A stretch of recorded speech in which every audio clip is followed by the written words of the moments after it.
Sir आता बऱ्याचशा शेतकऱ्यांच्या माध्यमातून आपल्याला फोन सुद्धा येत आहे, की पुढील कंडिशन कशी राहणार? म्हणजे 25 तारखेपासून तर पुढील 30 तारखेपर्यंत पाऊस कोणत्या भागात राहणार व काय परिस्थिती राहणार? तर याबाबत शेतकऱ्यांनी एक सविस्तर व डिटेलमध्ये माहिती द्यावी सर.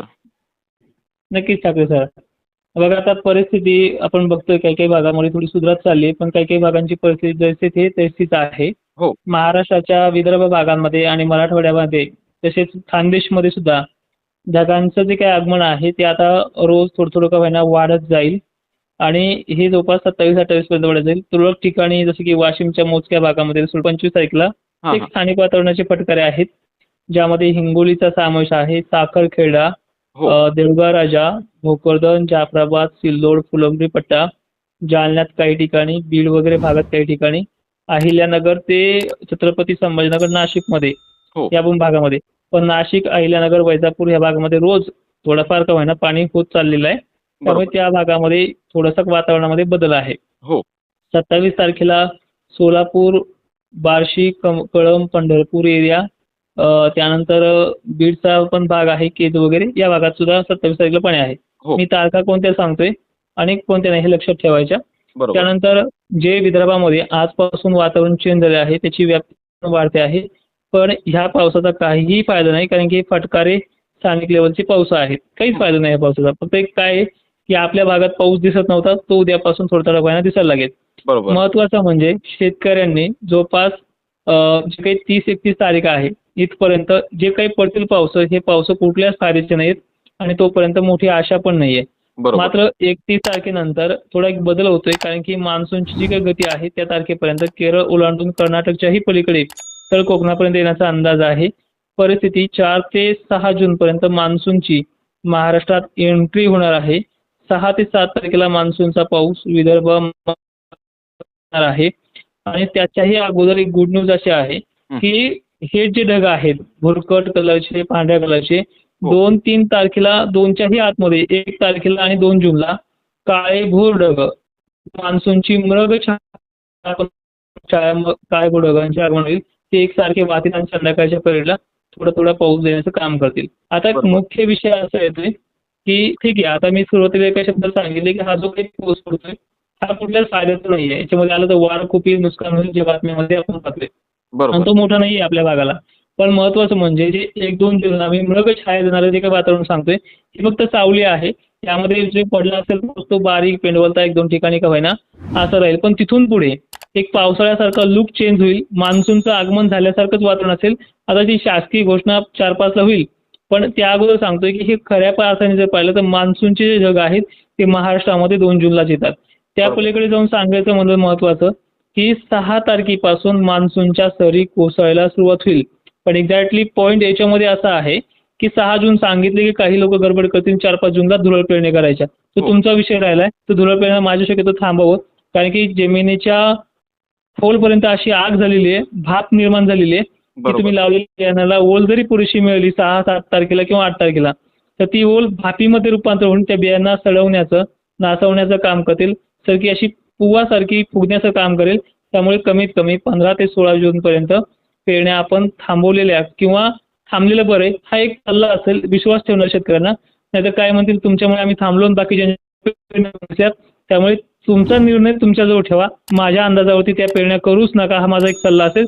मी एक निसर्गाचा एक अंदाज सांगतोय की ह्या तारखेपासून त्या गोष्टी होऊ शकतात आणि 15-16 पासून ऍक्टिव्ह असणारा पाऊस हा होणार आहे. आणि विदर्भाच्या आणि मराठवाड्याच्या पेरण्याच्या बाबतीत विचार जर केला तर 16 पासून स्टार्टअप होणाऱ्या पेरण्या 22-25 पर्यंत आटोपतील, कारण की पेरण्याला आठवडाभराचा वेळ लागतोच. एकदमच 2 दिवसाच्या पेरण्या होत नाहीत.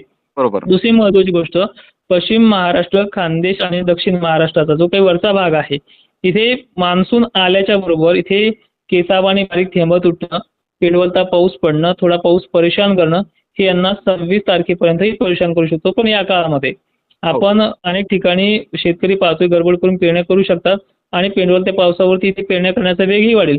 पण असं नाही की ते पेंडवललाच पर्यंत या तारखेपर्यंत, तर अनेक भागांमध्ये 50 ते 60% एरिया चांगल्या पावसाच्या दरावरती हाही आहे. त्यामुळे त्यांच्याही पेरण्या सुखरूप होतील. आणि खूप लॉंगचं कंडिशन आहे. अजून 1 महिना जायचा आहे 20-22 तारखेला बरोबर. पुढच्या महिन्याची. तर याच्यामध्ये आपण अजूनही तुमच्या चॅनलवरती ज्यांनी सबस्क्राईब करून ठेवलं असेल किंवा त्या पलीकडे जाऊन सांगायचं म्हटलं तर तुमचं चॅनल त्यांना सजेशन होण्यासाठी आणि लाईकचे बटन देखील काही काही लोक दाबवतात. त्यांना तो व्हिडिओ अगोदर येतो तुमचा. बरोबर. त्यामुळे त्या व्हिडिओला तुम्हाला सगळ्यात अगोदर त्या भागाचे अपडेट देण्याचं काम मी सोशल मीडियाच्या माध्यमातून करत जाईल. जे हो. काही तुमचा सबस्क्रायबर वर्ग असेल त्यांना एवढं आवर्जून सांगेल की मान्सूनची स्थिती खराब नाहीये. गेल्या वर्षीसारखं जून जुलै जसा बरसला तशीच बरसणार आहे. ज्या पद्धतीनं जुलै महिन्यामध्ये आपल्याला पिकाला पाणी द्यायची वेळ आली होती त्या पद्धतीने ह्याही वर्षी येऊ शकते. पण त्या काळातही पाऊस पडणार आहे, भाग बदलत पद्धतीने होईना, पण एक सुखरूप पद्धतीने पेरण्या आटपून हे गोष्टी होऊ शकतात. बरोबर. आणि सर काल बऱ्याचशा न्यूजच्या माध्यमातून सांगण्यात येत होतं की मान्सून रखडला म्हणजे मान्सून थांबला. तर त्याबद्दल काय सांगणार सर तुम्ही? आजच बातमी चेक करा तुम्ही एबीपी माझाची. हो. मान्सूनने खूप गती घेतलीये. मान्सून अरबी समुद्राच्याही पुढे येतोय असं सगळं चालू आहे. हे हो. पहा, मी बातम्यावरती शेतकरी विश्वास ठेवत नाही आणि ज्यांना ठेवू शकता मी त्याबद्दल जास्त काही मोठं बोलू शकत नाही. बरोबर सर. मात्र सर जूनच्या पहिल्या आठवड्यात काय परिस्थिती राहू शकते महाराष्ट्रामध्ये? नक्कीच ना. जूनच्या पहिल्या आठवड्यात 2 जूनपासून मोसमी वाऱ्याचं वातावरण म्हणजे अवकाळीच्या तिथं फुल स्टॉप होतोय आणि एक मान्सूनच्या काळाबोडाला आगमन होतोय. तो झाला 4-5 दिवसाचा भाग. 5 जूनपर्यंत मान्सून हा महाराष्ट्र व्यापाराला सुरुवात करतोय आणि 6 जूनपासून पावसाच्या सरी मराठवाडा विदर्भात स्टार्टअप होतात. पश्चिम महाराष्ट्रात सुद्धा होणार आहे त्याच टायमिंगला. 6 तारखेपासून भोकरदन, जाफराबाद हे जे काही भागपट्टी आहेत ज्यांना कधीच घेतलं नाही या महिन्यामध्ये हो. होतील आणि तो पाऊस त्याच्या एगुतीचा नसेल हे तुम्हाला वारंवार सांगते. कारण की त्या पावसाची व्याप्ती जरी असला सगळ्यांना सारखा जरी पडत असला तर तो पेनवलताच्या आतमध्ये पेनवलच्या आत बाहेर काही ठिकाणी ठीक आहे एखादं मोठे ढग आले तर ते पण करू शकतो. पण एक स्थिर वातावरण 16 तारखेच्या पर्यंत आहे. बरोबर सर. आणि सर जे बातमी पहिली फिरत होती की सुपर अल निनो सक्रिय राहणार, आता ते पुन्हा बातमी फिरत आहे. म्हणजे मंदातनी ती बातमी बंद झाली होती. आता पुन्हा त्या बातमी रिपीट करण्यात येत आहे. हे पहा, आपली भूमिका ठाम आहे. जसं आज 2 वर्षी घडलंय, 2 वर्षापूर्वी तेच घडणार आहे. अल निनो मोठा आहे मी पण मान्य करतोय. पण याच्या अगोदर आपण असा विचार करायचा आहे की आपल्याला तिन्ही साईडला समुद्राचा वेढा आहे.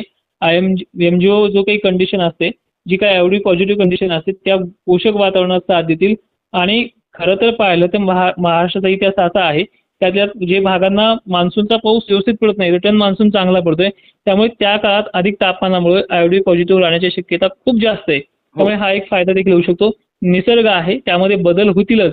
पण जर दुष्काळी परिस्थिती असतील तर प्रामाणिकपणे सांगते की मार्केटमध्ये बियाणे खते हे उपलब्ध झाले नसते. शासनाने देखील शेतकऱ्यांना सांगितलं असतं की खूप सुपर आणलेलं मागे कुठला एक 1877चा एक संदर्भ दिला होता. 1972चा पण संदर्भ दिला जातोय. 1972ला जवळपास 30% पेरण्या झाल्या, 70% पेरण्या झाल्या नव्हत्या. बरोबर. जर खरंच एवढं भयंकर असेल तुमच्या अंदाजावरती शासनाला सुद्धा माझी विनंती, तुमचा अंदाज एवढा पक्का असेल तर तुम्ही मग ह्या बिचाऱ्या शेतकऱ्यांना लाखो करोडो रुपयाला कशाला घालवता? पेरण्या फुल स्टॉप करायला का सांगत नाहीयेत? हो. बरोबर आहे सर.